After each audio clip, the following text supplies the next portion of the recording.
Final round of the 1995 British Open at St. Andrews. Needing a birdie on the par 4 18th to force a playoff, Costantino Rocca dribbled his second shot into the infamous Valley of Sin. The Italian followed the humiliation with jubilation, running in a 65-foot putt from off the green to catch John Daly. Years from now, what will be forgotten is that he basically laid the sod over the shot before. He looked like a 20 handicapper on the shot before. He duffed it.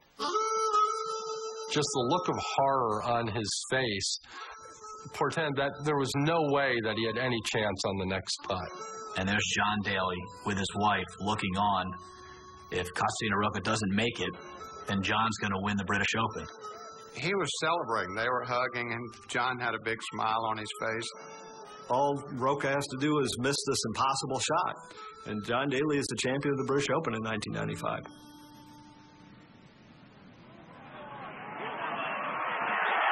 Yes! Yes! Rocca has done it! Classic golfer's redemption. It epitomized everything golf is about. No matter how good you are or how bad you are, you can have a bad moment or a good moment. It's the rise and fall of golf. Never forget Costantino Rocca going to his knees, kissing the ground, and crying. I mean, he was literally crying.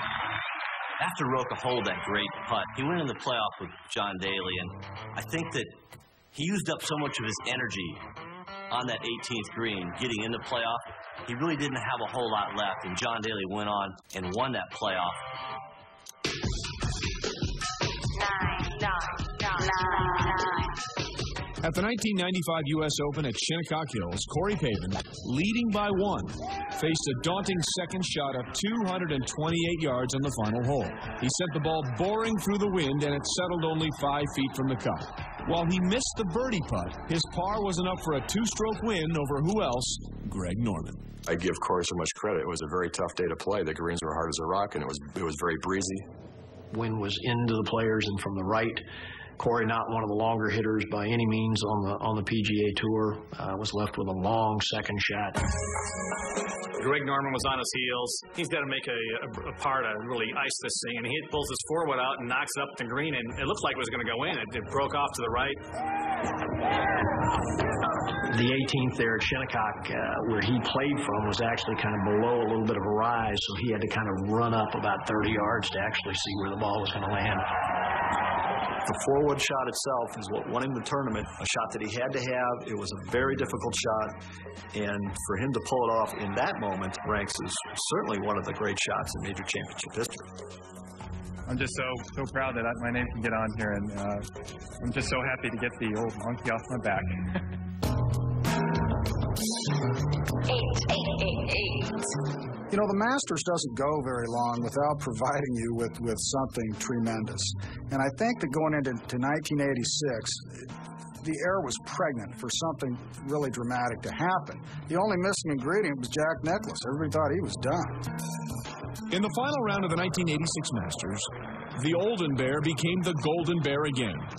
After bagging an eagle, 46-year-old Jack came to the 170-yard par 3/16, a water-shrouded hole that had rewarded him frequently. He stuck a 5-iron 3 feet from the hole. That birdie was part of a back nine 30, and the man whose time they said had passed them all. He had just gotten himself into contention. He had just come off eagling the 15th hole. There was electricity in the air that I have still not ever seen in another sporting event like it. The buzz as people were hearing about Jack Nicklaus at 46 making this move, it was magic. All of a sudden, I wasn't Jack Nicklaus 46 years old. I was Jack Nicklaus in the prime of his career, knowing what he could do coming down that stretch to do it. When Jack steps on 16 and he can smell blood. And when the bear smells blood, you always get the best out of him. He needed a birdie, and as soon as he hit it, his son Jackie, who's caddying for him that week, says, "Be right." He picked up his tee as calm as can be, winked at me and said, "It is." Now, why I would say that? It's because I knew. I knew that the ball was absolutely dead right.